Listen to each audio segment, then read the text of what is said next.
Entramos en una nueva sección titulada Las exigencias del reino. Y Jesús terminó en esa primera sección diciendo: así alumbre vuestra luz delante de los hombres, para que vean vuestras buenas obras y glorifiquen a vuestro Padre que está en los cielos. ¿Cuáles son algunas de esas obras? La justicia del reino. Jesús en esta nueva sección va a exponer 6 enseñanzas acerca de la ley de Dios, pero dándole el sentido correcto, con la finalidad de que entendamos cuáles son las obras buenas que los hombres verán, algunas de ellas, y glorificarán al Señor, para que entendamos cuál es la justicia del reino de Dios. Pero antes de entrar en cada uno de esos 6 ejemplos que Jesús nos da, coloca una base fundamental. La palabra de Dios, esa máxima autoridad absoluta. No se puede añadir, no se puede quitar, no se puede modificar, ni siquiera algo tan insignificante como la iota, que era la letra más pequeña, o la tilde, el trazo más pequeño en el idioma hebreo, desaparecerá. Estoy diciendo que la palabra de Dios permanecerá para siempre. Y Jesús enseña esa relación que Él tiene con la ley, con la palabra de Dios, y deja claro a sus oyentes: no penséis, que nadie piense, le dice Jesús, que yo he venido a eliminar la ley, o a destruir la ley, o a derrocar la ley, o a invalidar la ley, o a minimizar la ley. Todo lo contrario, yo he venido a cumplir la ley. Y esto es lo que vemos claramente en los evangelios y después en los escritos del Nuevo Testamento, donde se nos habla de Jesús, cómo cumplió perfectamente la ley. Nació bajo la ley, la obedeció en sus más mínimos detalles, enseñó a amar la ley y cumplió la ley en él. Todas las profecías que había del Antiguo Testamento se cumplen en él, todos los símbolos del Antiguo Testamento, y lo más increíble, que hasta mismo Jesús cumplió el castigo de la ley. La paga del pecado es la muerte, y él vino y se puso como sustitutos de pecadores y pagó hasta el mismo castigo de la ley. Además, Jesús habló de la relación del cristiano con la ley. La justicia del ciudadano del reino debía ser mayor, ¿recordáis?, que la de los escribas y los fariseos. Y esto humanamente no era cualquier cosa. La justicia a la que se está refiriendo Jesús no es externa, simplemente, sino que viene de dentro hacia afuera, de un corazón nuevo, con pasiones santas, pensamientos santos, actitudes santas. Lo que Jesús está diciendo: mira, la justicia del reino no es simplemente ceremonial, o sea, vengo a la iglesia, ofrendo, sirvo en algún ministerio, sino que también es moral. Asisto a la iglesia, pero con regocijo. Levanto las manos en alabanza, pero sin tener cuentas pendientes con otro hermano mío. Ofrendo, sí, pero con fe y con alegría. Sirvo, pero con un corazón compasivo. Mire de aquí lo que está diciendo Jesús, de un corazón transformado. Así que la justicia de la que habla Jesús se tiene que ver a la luz del Evangelio, de la gracia del Señor. Es una justicia que no obra para ganar el favor de Dios, sino que obra, ¿por qué? Porque Dios ya ha tenido favor para con él. Y en respuesta a eso, obra para que la gloria sea solo suya. Amén. Así que Jesús lo que está advirtiendo con este preámbulo es ciertas cosas importantes.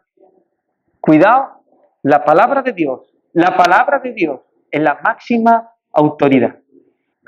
Y también le dice: cuidado, porque todos los mandamientos son importantes, aquello que os parece lo más insignificante.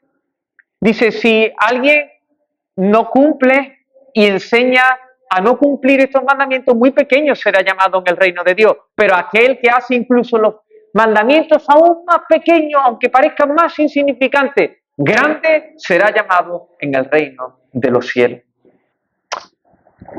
Con todo esto en mente, vamos a proseguir en este día. Y déjame darte algunas aportaciones para que entendamos bien las palabras que Jesús está diciendo y el sentido de lo que está diciendo. Mira, desde el versículo 21 tenéis el Evangelio de Mateo, capítulo 5, tenedlo abierto. Capítulo 5 de Mateo. Tenedlo ahí bien abierto. Vamos a estar tocando y saltando en algunos pasajes.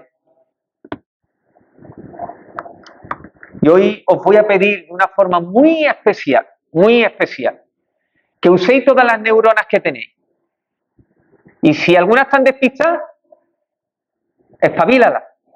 Porque hoy vamos a hablar de algo un poco más conceptual, pero que es importantísimo, para que después podamos entender bien todas las palabras que Jesús nos dice.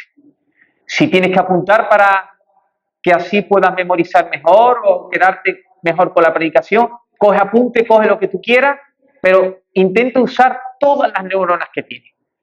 Desde el versículo 21 hasta el final del capítulo 7, o sea, hasta el final, todo el sermón del monte que falta, Jesús nos está diciendo lo mismo. Si vuestra justicia no fuere mayor que la de los escribas y los fariseos, no entraréis en el reino de los cielos. Y Jesús en el capítulo 5 lo que hace es un contraste entre la verdadera enseñanza de la ley y las falsas enseñanzas acerca de la ley de los escribas y los fariseos. En el capítulo 6 lo que hace Jesús de nuevo contrastar, y contrasta una auténtica intimidad con Dios con la falsa intimidad que tienen los fariseos y los escribas. Y en el capítulo 7 nos va a decir, y va a hacer otro contraste, cómo luce la verdadera justicia del reino y cómo luce la falsa justicia de los escribas y los fariseos.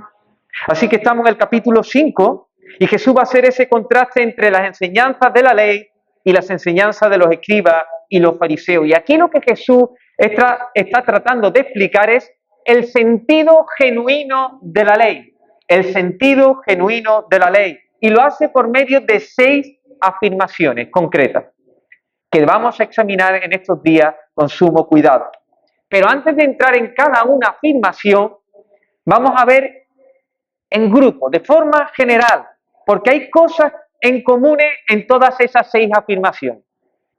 Y van a ser estas 2 cosas. 1, la fórmula. Una fórmula que usa Jesús para hablar. Y 2, principios correctos en todas las afirmaciones. Venid conmigo, esos van a ser los 2 puntos. Fórmula y principios correctos. Vayamos con la fórmula. ¿Cuál es la fórmula que usa Jesús en las 6 afirmaciones?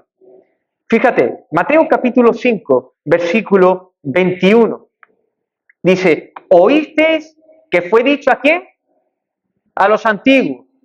Y sigue hablando y dice, sigue leyendo, pero yo os digo. De nuevo, versículo 27. Voy a ir despacito para que me sigáis. ¿Oíste que fue dicho? Sigue leyendo y dice, pero yo os digo. Versículo 31. También fue dicho, sigues leyendo, pero yo os digo. Versículo 33. Además habéis oído que fue dicho a los antiguos, sigue leyendo, pero yo os digo. Versículo 38. Oísteis que fue dicho, sigue leyendo, pero yo os digo. Y versículo 43. Oísteis que fue dicho, y sigue leyendo, ¿qué dice? Pero yo os digo. Esta es la fórmula que Jesús usa de manera constante para hablar de cosas como la ira, el divorcio, los juramentos y la relación con los enemigos. Ahora bien, la pregunta es, ¿qué es lo que fue dicho? ¿Qué oyeron esta gente que fue dicho? ¿La ley de Moisés o las enseñanzas de los escribas y fariseos? No es difícil averiguarlo. Jesús, como no quería malos entendidos, había dejado anteriormente claro que las escrituras hebreas eran la autoridad absoluta allí en ese momento. No se podía cambiar y el mismo Hijo de Dios voluntariamente se pone bajo la ley. Aunque Él está por encima de la ley. Pero se pone y lo que está diciendo, escucha, todo lo que dice las escrituras es verdad. Amén. Amén. Y todo lo que dice la escritura se va a cumplir. Y todo lo que dice la Escritura permanecerá para siempre. Jesús establece el fundamento. Si hubiera querido referirse a la ley de Moisés, Jesús hubiera dicho, ¿habéis leído? O escrito está en la ley, pero Jesús dice, ¿habéis oído que fue dicho? Con estas palabras, lo que están diciendo Jesús es que ellos estaban escuchando una interpretación incorrecta acerca de la ley de Dios que venía por manos de los escribas y los fariseos. Así funcionaban los escribas y los fariseos. Ellos traían su enseñanza de otro fariseo, otro escriba, más bien dicho, con cierta reputación en el pasado. Venía con esa enseñanza que se iba transmitiendo de manera oral hasta que llegaba a los tiempos de Jesús y entonces ellos la transmitían tal como lo habían escuchado. La situación de las personas en los tiempos y en la época de Jesús, mira, era muy preocupante en cuanto al conocimiento de la palabra. Durante el tiempo de cautiverio, recordáis que estuvo 70 años el pueblo en cautividad, aquellos israelitas, la mayoría de los judíos, y aún más los de la zona de Galilea y Judea, habían perdido el idioma hebreo y ellos hablaban en arameo. En arameo. Así que no conocían lo suficiente el idioma bíblico para leer las escrituras. Por lo que ellos dependían de las enseñanzas que le venía a sus oídos. ¿Y sabéis qué? ¿Cuál era las enseñanzas que más constante llegaba a sus oídos? La de los escribas y la de los fariseos. Esta gente habían podido imponer sus enseñanzas al pueblo. La interpretación de ellos acerca de las escrituras, que era algo erróneo, lo que le llegaba al pueblo constantemente, una y otra y otra y otra vez. El israelita común estaba a merced de lobos rapaces. Eran carne de cañón, presa fácil. Por un lado, no conocen el idioma hebreo. Por otro lado, los escribas y los fariseos han sido muy astutos al imponer al pueblo sus enseñanzas. La publicidad de ellos era constante. Bum, bum, bum, bum, bum, bum. Era esos sobreestímulos que nosotros recibimos en el día de hoy por medio de la publicidad. Eso eran los escribas y los fariseos. Y una vez, y otra, y otra, y otra, y otra. Sin embargo, eso no les exime de su responsabilidad a aquellos israelitas. Si recordáis, Jesús alabó la fe de Natanael. ¡Oh! Este es un verdadero israelita. ¿Por qué alaba Jesús la fe de Natanael? Porque era una fe instruida en la palabra de Dios. Cuando se acercaron Felipe a Natanael y dice, hemos encontrado a aquel que dice la ley de Moisés, que dice la ley. ¿Qué estaba esperando Natanael? Al Mesías prometido. ¿De dónde venía su instrucción? De la palabra de Dios. Sabía Felipe que le tenía que decir eso para que realmente pudiera entender Natanael que era el Mesías de la Escritura. Y es verdad que Natanael no tenía una doctrina perfecta. Tenía algunas cositas erradas. ¿De Nazaret puede salir algo bueno? Sin embargo, ese prejuicio que tenía no le impidió que fuera a ver a Jesús y allí darse cuenta de que sí, que de Nazaret puede salir algo bueno. O mejor dicho, el único bueno. Así que Jesús, con estas palabras, nos está diciendo que lo que está escuchando el pueblo no son las enseñanzas correctas acerca de la ley. Pero el caso de Natanael era algo anormal. Lo normal era que las personas eran ignorantes ante las verdades de las enseñanzas de la Escritura. Todas esas enseñanzas que le venían a su oído estaban contaminadas. Eran leyes de hombres, tradiciones de hombres, enseñanzas de hombres erróneas, de sacerdotes, de maestros de la ley, que solo buscaban la gloria de los hombres. ¿Recordáis en el tiempo de la Edad Media, antes de la Reforma Protestante? La Iglesia Católica Romana logró imponer sus enseñanzas al pueblo. Un pueblo que la mayoría eran analfabetos, no leía, ignorante, no tenían acceso a la palabra de Dios. La misma Iglesia perseguía a quien osara interpretar las Escrituras y enseñar algo distinto a lo oficial. Y aún menos debían atreverse a buscar la forma de cómo entregar una Biblia a alguno de esos campesinos. Ellos pensaban que tenían el monopolio en la interpretación y en las enseñanzas de la Biblia. No había acceso directo a la palabra de Dios. Si no eras un clérigo, o sea, un sacerdote, un monje o un obispo, o algún noble de la época, no tenías acceso a la Biblia. Las misas, incluso hasta hace unas cuantas décadas, se celebraban en latín. Las personas no sabían latín. Y a espaldas de la congregación.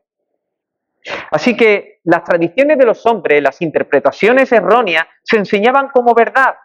La salvación por medio de sacramentos.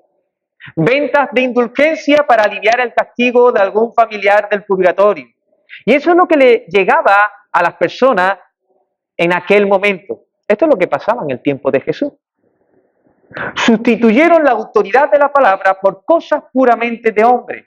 Se había pervertido el sentido correcto de la ley. Y es por eso Jesús que dice, habéis oído de cosas, pero escucha, esas cosas no son la palabra de Dios. Eso que habéis escuchado no está en sintonía con el corazón de Dios. Eso que habéis escuchado acerca del homicidio, del adulterio, del divorcio, de los juramentos, del trato con los enemigos, eso no es verdad. Eso no es la palabra de Dios. Y esto nada más que es la punta del iceberg.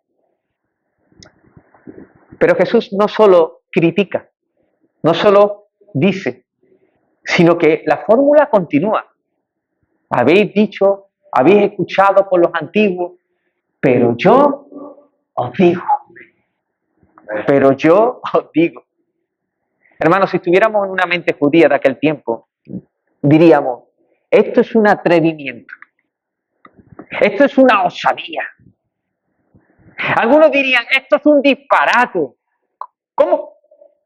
¿Cómo que tú dices? ¿Qué está diciendo este charlatán? Se le ha ido la pinza. ¿Por qué? Porque lo normal eran que los maestros de la ley citaran a algunos maestros antiguos para hablar de alguna enseñanza. Por ejemplo, podrían citar a Esdras, personaje bíblico. Para los escribas era considerado como el escriba por excelencia en la tradición judía.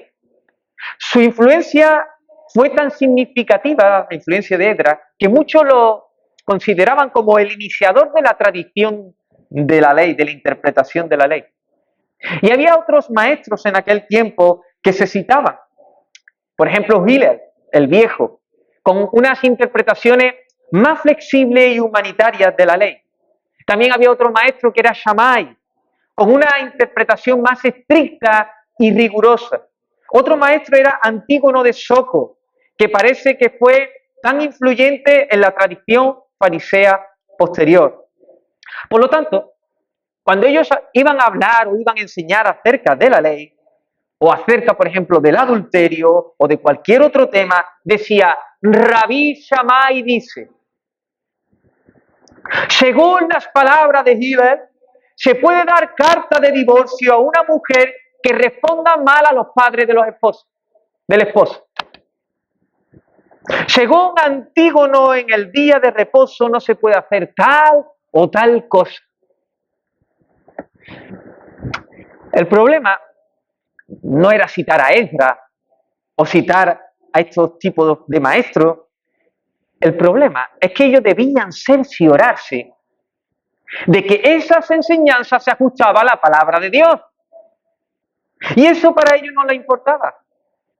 Ellos, al citar a estos grandes maestros, les daba como delante de otro como más poder, como más autoridad, como un glamour especial.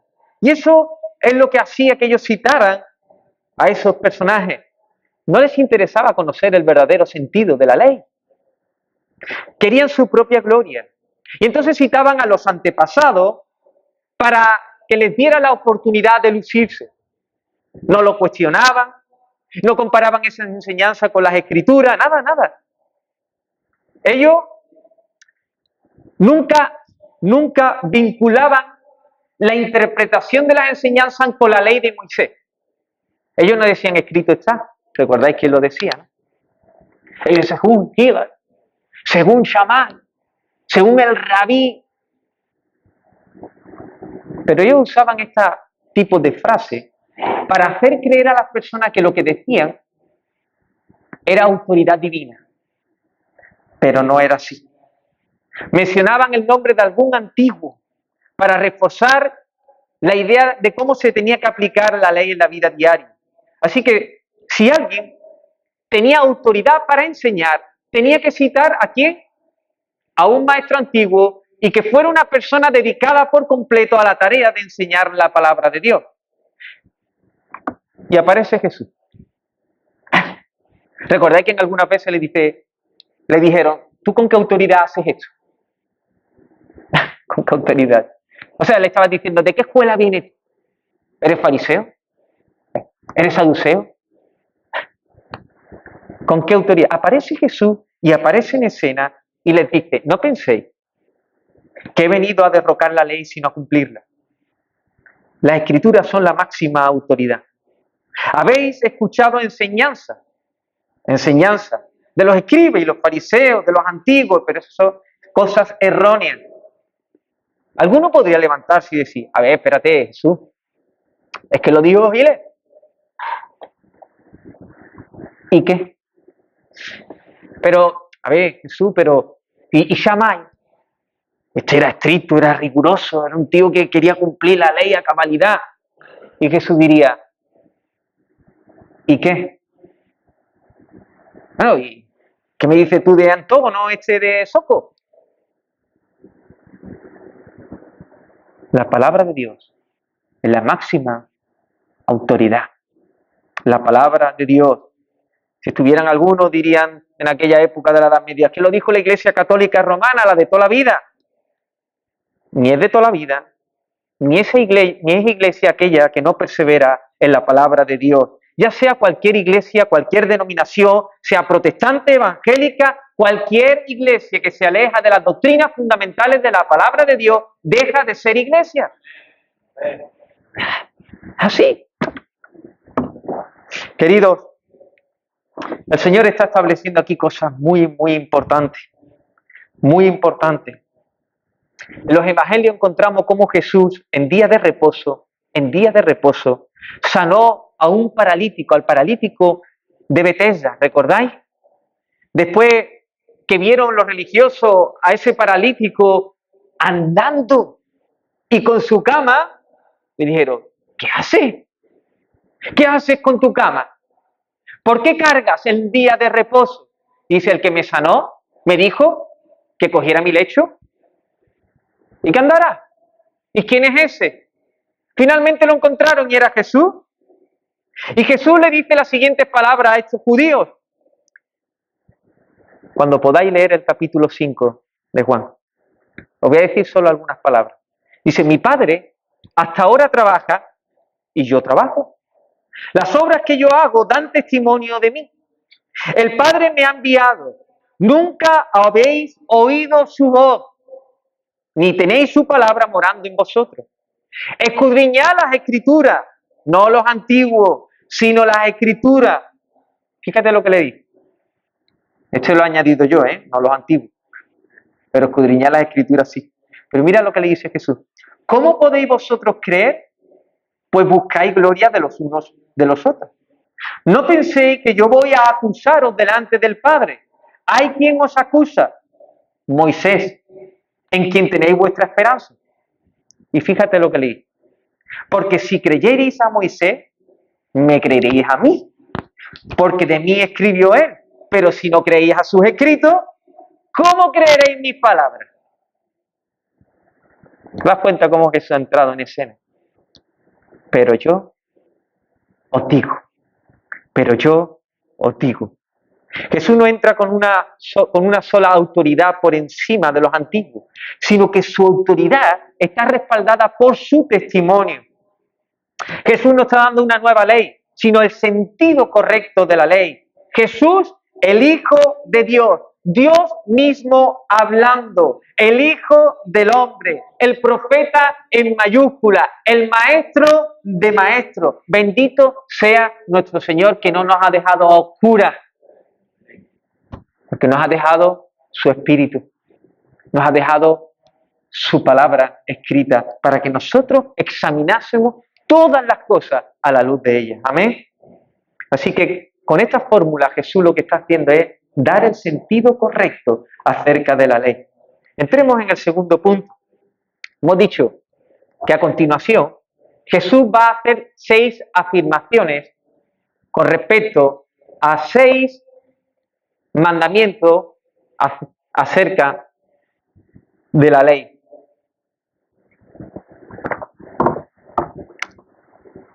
Y si nosotros nos podemos detener un poco, nos vamos a dar cuenta que en las 6 afirmaciones podemos encontrar unos principios que nosotros tenemos que tener en cuenta para que podamos entender bien lo que Jesús va a decir a partir de ahora. Por eso he dicho que esta predicación es muy conceptual, pero es muy importante, porque si nos saltamos estos principios, vamos a errar a la hora de interpretar el Sermón del Monte o la ley de Dios.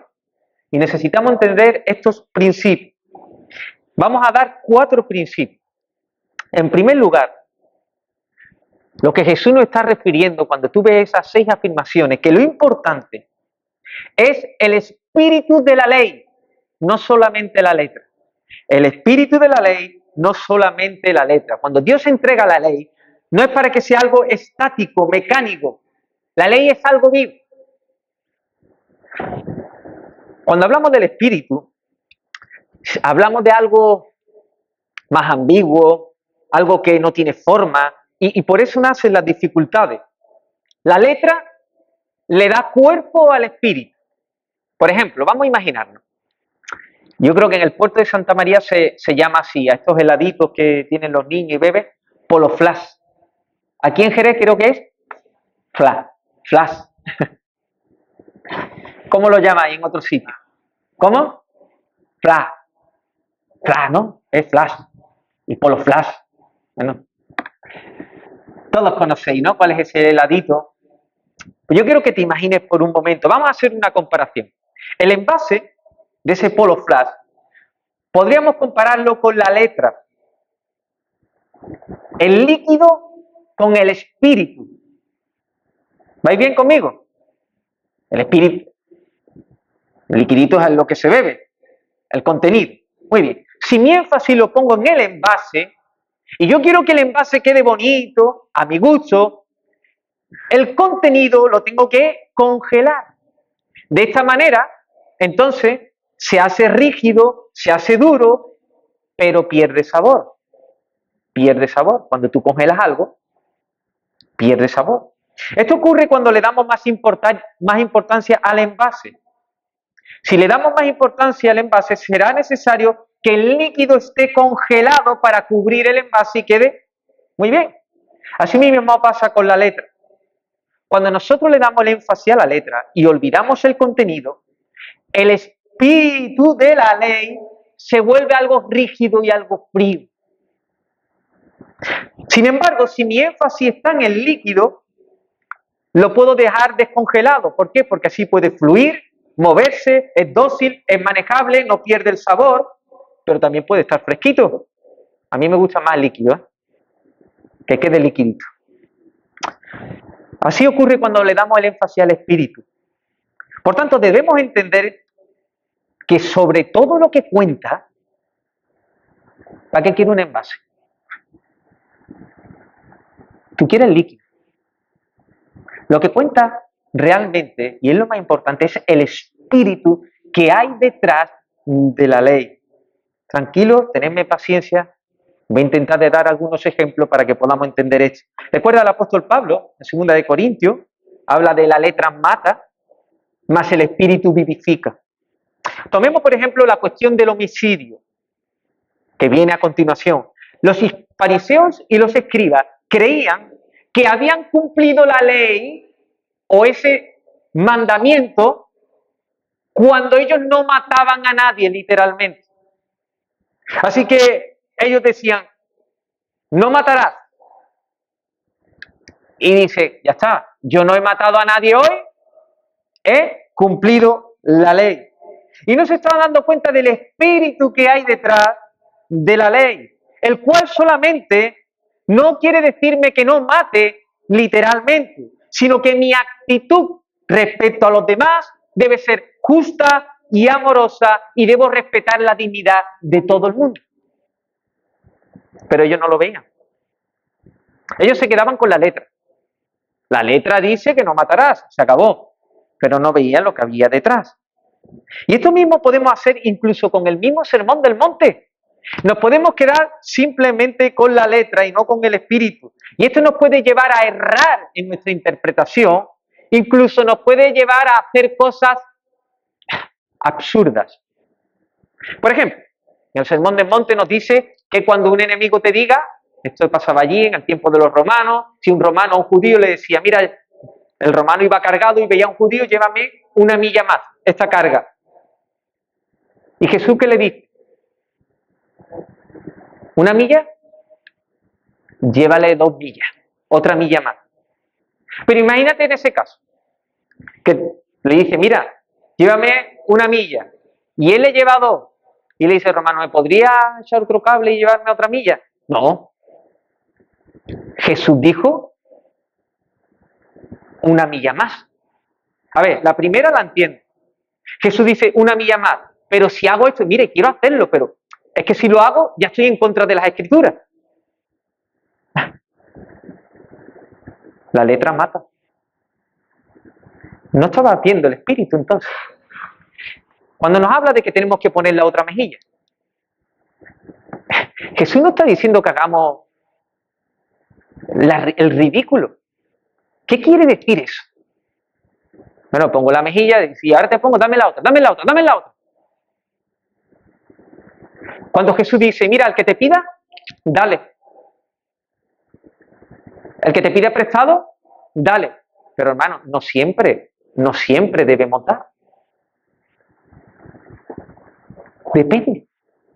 Jesús lo que está hablando ahí es de un espíritu que hay detrás, de una actitud del corazón, que ya cuando entremos en cada una de esas cosas nos iremos dando cuenta, pero son principios que tenemos que tener en cuenta. El literalismo de la letra nos mata, nos hace interpretar incorrectamente y finalmente nos lleva a hacer cosas que no puedas. Al final conviertes esto en otra ley más rígida y Jesús nos está hablando en el Sermón del Monte como darnos una ley rígida, una ley que viene del corazón, que proviene del corazón.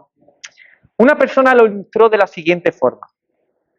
Un padre toma a su hijo y le dice, hijo, quiero que seas considerado por los demás. Y entonces el hijo le dice, bueno, ¿y qué es ser considerado por los demás? Pues mira, hijo, si ves que en el suelo hay algún juguete, pues no espera que tu mamá venga y lo recoja. Coge el juguete y lo guarda y lo pones en su sitio. Y por ejemplo, si entra tu madre por la puerta de la casa y la ves cargada de un montón de bolsas, hijo, acércate a ella, ayúdala y pon esas bolsas en aquel lugar. Al día siguiente, entró la hermanita de este niño por la puerta, cargada de bolsa que casi no podía sostener. Pero el niño ni se inmutó. Entonces el padre lo vio y le dijo, ven, hijo mío, ven. ¿No te dije ayer que debías ser considerado? Dice, sí, papá, y eso estoy haciendo. Tú me dijiste que si yo veía algún juguete en el suelo, lo recogiera y lo pusiera en su lugar. Y si mamá entraba por la puerta y estaba cargada de bolsa, lo pusiera por allí y la ayudara y lo pusiera en su lugar. Pero la que ha entrado es mi hermana. ¿Me vas entendiendo lo que te quiero decir?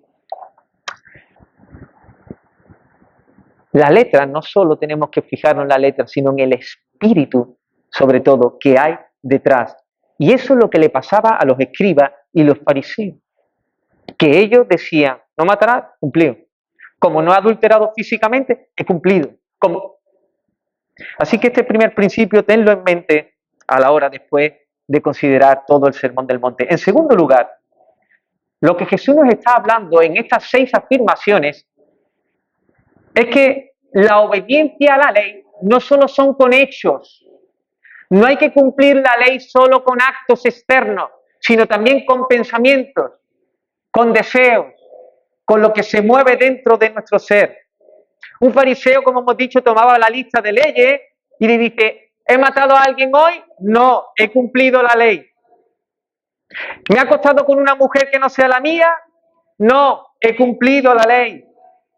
Pero ellos no se decían, ¿tengo ira contra mi hermano?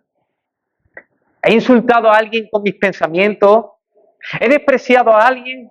¿He codiciado a alguna mujer? Ellos no se preguntaban eso. Ellos solo veían actos, pero no se preocupaban por los pensamientos, por los motivos, por los deseos que se generaban en su corazón. Y Jesús está diciendo, delante de Dios, matar y tener enojo pecaminoso contra un hermano se equipara y los dos son culpables de juicio. El adulterio físico y aquel que ha codiciado a una mujer en su corazón, delante de Dios, es equivalentemente igual, malo. Porque no solo se peca con actos físicos, sino también con pensamientos, con emociones, con deseos, con sentimientos. Y esto es lo que Jesús está denunciando. Porque de dentro del corazón salen, de dentro, los malos pensamientos, los adulterios, las fornicaciones, los homicidios, hurto, avaricia, maldades, engaño, lascivia, envidia, maledicencia, soberbia, insensatez. Todas estas maldades de dentro del corazón salen, de dentro. En algunas ocasiones, alguna vez me ha pasado que cuando he estado dando un taller o hablando acerca del pecado, que es el pecado, y cuando se peca, yo digo cuando se peca con hechos y también con actitudes, con pensamientos. Hay personas que después me vienen y como que no sabían que también se peca con actitudes del corazón. Muchas veces pensamos que por no haber contestado a la otra persona como nos contestó, como nos ha hablado, no hemos pecado, pero lo mismo le hemos hecho una mirada desafiante. Eso es pecado. O has dicho en tu corazón, que le parte un rayo. Eso es pecado. Así que Jesús nos está hablando de que lo importante es el espíritu, pero también nos está diciendo que nosotros pecamos y que lo importante es cumplir la ley, también con pensamientos y deseos. En tercer lugar, otro principio que tenemos que tener en cuenta es que la ley no fue dada para impedir que hagamos ciertas cosas y tampoco solo para que hagamos lo bueno, sino la ley fue dada para que amemos lo bueno. Para que amemos lo bueno. El concepto judío de ver la ley era algo negativo. No se debe hacer. No debo cometer adulterio. No debo matar. Y así sucesivamente.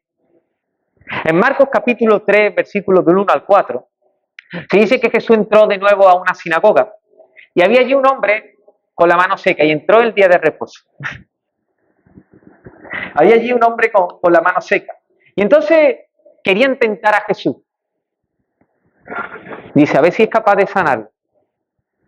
Porque ellos pensaban que el día de reposo no era un día para sanar a alguien, que eso era trabajar. Y entonces pusieron a Jesús en una tesitura. ¿Lo hará? ¿No lo hará? Entonces dijo al hombre que tenía la mano seca, levántate y ponte en medio. Y le dijo, es lícito a todo el mundo, en los días de reposo, hacer bien o hacer mal, salvar la vida o quitarla. Y nadie se atrevía a hablar. Entonces dice que mirándolo con enojo, un enojo santo del Señor, y entristecido por la dureza de sus corazones, dijo al hombre, extiende tu mano, y la extendió. Y en ese momento la mano fue restaurada. Dice que salidos de allí los fariseos tomaron consejo con los herodianos para destruir a Jesús. El día de reposo. Guardad el día de reposo. ¿Para qué es esa ley? Para apreciar lo bueno. Para amar lo bueno. Es un día para hacer bien a alguien. Es un día para celebrar las obras poderosas de Dios. Y los fariseos entendían esto como algo negativo, como aquello que no se debe hacer. Pero la ley lo que nos impulsa es para hacer lo bueno, para amar lo bueno. Por ejemplo, vayamos a nuestros días.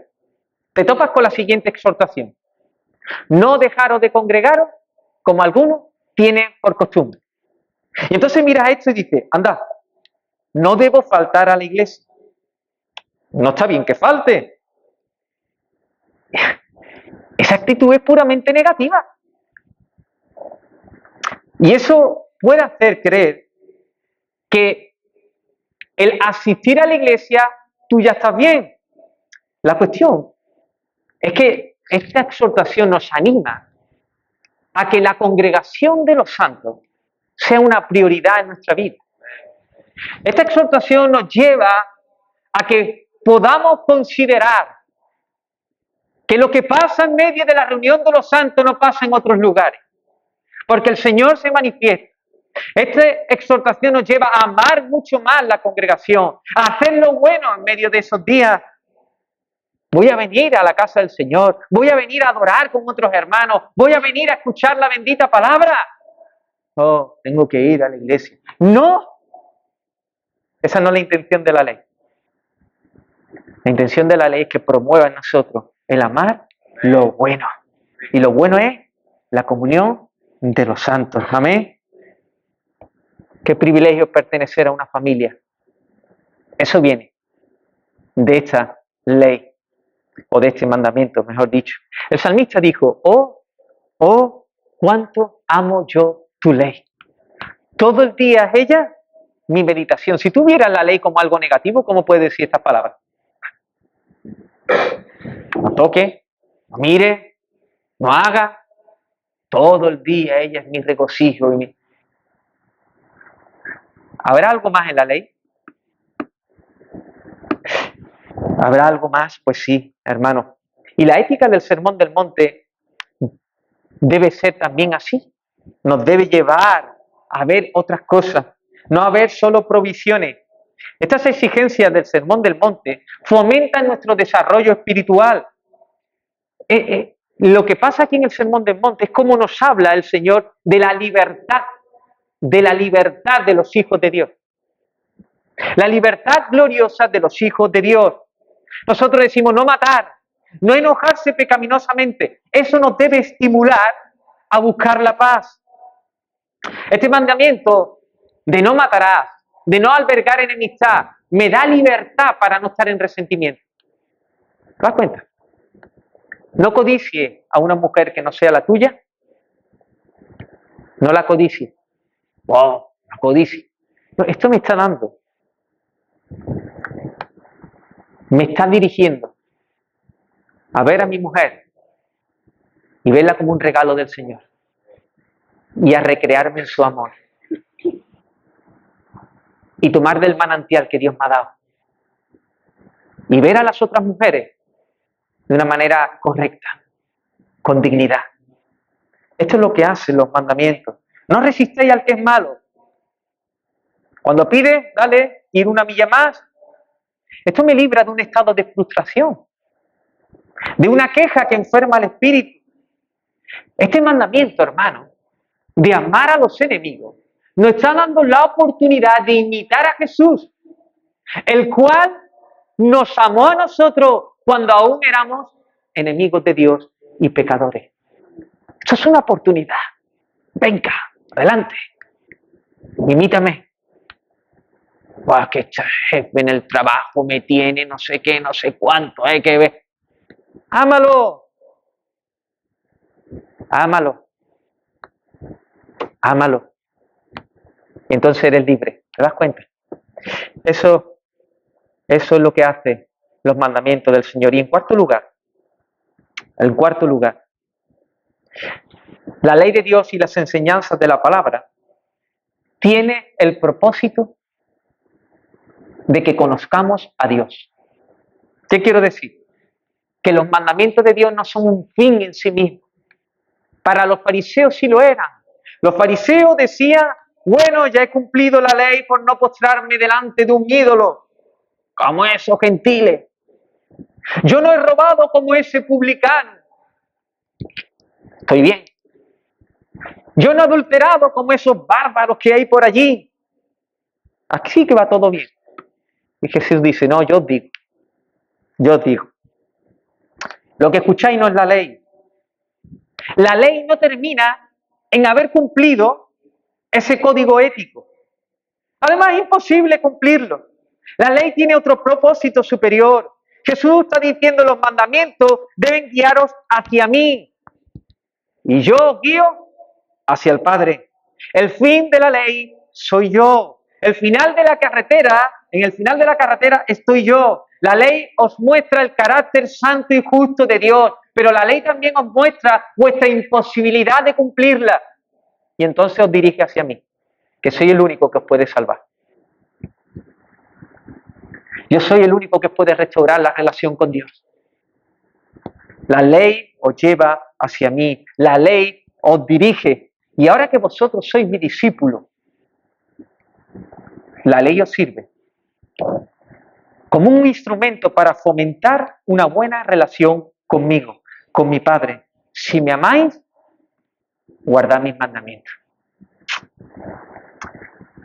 Amados hermanos, la ley no tiene la función que nosotros la miremos para decir, oh, no dejaros de congregar. Uy, hoy no he ido. Estoy fatal. Hoy he ido, estoy bien. La pregunta es, ¿he dejado de congregar? ¿He estado con Dios? ¿Cómo estoy con Dios?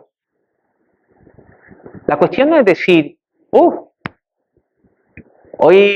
pues he codiciado, he robado, he mentido. No, ¿cómo está mi relación? La ley nos tiene que llevar ahí. ¿Estoy ofendiendo a Dios? ¿Estoy agradando a Dios? ¿Estoy honrando a Dios con mis hechos, con mis pensamientos? La ley nos tiene que llevar a eso. Queridos hermanos, vamos a aterrizar un poco y vamos a ir terminando. Hemos visto cosas comunes en el día de hoy, una fórmula que Jesús usa y unos principios correctos acerca de la ley. Hemos dicho que había enseñanzas falsas, ¿verdad? De escribas, de fariseos, de otros grupos religiosos, y esto estaba regado por todo lugar. Esto al igual que en nuestros días. Al igual que en nuestros días. Eso siempre será así, pero aún más cuando esté Jesús cerca, muy cerca. Y si yo analizo las señales del tiempo de Jesús, si yo leo bien, si yo estoy viendo bien el carácter que dice de cómo serán en los postreros tiempos, antes de que Jesús venga, el carácter de las personas, si yo leo bien, si yo analizo bien, Jesús viene pronto. Jesús viene pronto. Y hay muchas doctrinas falsas en cada rincón. A un solo clic. Y lo increíble es que muchos de nosotros estamos en la parra. Empanados. Que no estamos. Y el problema de hoy no es la falta del acceso a la Biblia. Al revés, está más accesible que nunca. Ya sea de manera física, de manera electrónica, a través de nuestros dispositivos móviles. Por lo tanto, sería algo trágico que viviéramos engañados en cuanto a muchas cosas verdaderamente importantes para nuestra común salvación y para nuestra santificación. Jesús implícitamente, con este preámbulo que estamos viendo, está advirtiéndonos, la máxima autoridad es la palabra de Dios, ella alumbra en lugares oscuro, estad atentos a ella, vigilad, escudriñad, indagar, analizar, amadla. ¿Estáis escuchando? Verificad. Ahí tenéis la palabra. Verificad. Y decid amén a todo lo que se ajuste a la palabra. Y desechad todo lo que no se ajuste a la palabra. Te pregunto, ¿cómo está tu lectura diaria de la palabra? ¿Cómo está tu estudio personal de la palabra? ¿Cómo están tus afectos por la palabra de Dios? Hermanos, damos muchas gracias al Señor por los grandes maestros de la palabra que nos ha hablado durante toda la historia de la Iglesia. Y todo lo que se ajuste a las Escrituras, de aquellos hombres de Dios que han hablado, amén. Pero no podemos olvidar que la máxima autoridad es la palabra de Dios. Es curioso cómo nosotros podemos caer en el mismo error de los fariseos, pero con ciertos trucos. Nosotros podemos citar en este tiempo a maestros reconocidos de la palabra. Yo mismo lo hago y no está mal. Incluso si Dios le ha dado más luz que a mí y he podido ver que eso se ajusta a la palabra de Dios, puedo honrar citando a estas personas. El problema es caer en el error de citar a estas personas con la intención de buscar respetabilidad. Si lo que yo busco es que me asocien con algunos grandes maestros del momento o de la antigüedad para hacerme lucir mejor o para dar a entender que yo soy más espiritual, esto es algo despreciable. Esto es lo que pasaba en Corinto. Decía, yo soy de Pablo, yo soy de Pedro, yo soy de Apolo. Y habían otros que eran espiritualoides y no espirituales. Decían, yo soy de Cristo. Como diciendo, ni Pablo, nadie, despreciando. Se asociaban con ciertas personas con reputación para ellos lucir mejor y envanecerse. Que Dios nos libre de usar a hombres que Él ha usado para nuestra propia gloria. Lo mismo también sucede que podemos colocar una frase de algún predicador reconocido en el WhatsApp o en el estado WhatsApp o en nuestro Facebook, Instagram, pero para pegarnos el rollo. Un hombre que dobla sus rodillas ante Dios podrá permanecer de pie delante de los hombres, Leonard Ravenhill. Pero la pregunta es, ¿oro de esa forma? Aquí quiero poner una frase, no estoy diciendo que sea malo, ya lo hemos dicho, es que se mueva aquí. Hermano, lee, aprende, conoce doctrina sana, que la palabra de Dios sea tu máxima autoridad, pero sobre todo, hermano, obedece a Dios. Obedece a Dios. Cuando tú veas un mandamiento de Dios, no te quedes en la letra, simplemente. Pídele a Dios, Señor, muéstrame qué hay detrás de ella. El Espíritu Santo está contigo, hermano. Es tu paracleto, es tu ayudador. No te olvides de la comunidad de los santos. No te olvides de los pastores, de los maestros. No los menosprecies. Dios te los pone ahí para que te ayude, pero sobre todo la máxima autoridad, la palabra de Dios. Amén. Pide al Señor, pídele esto.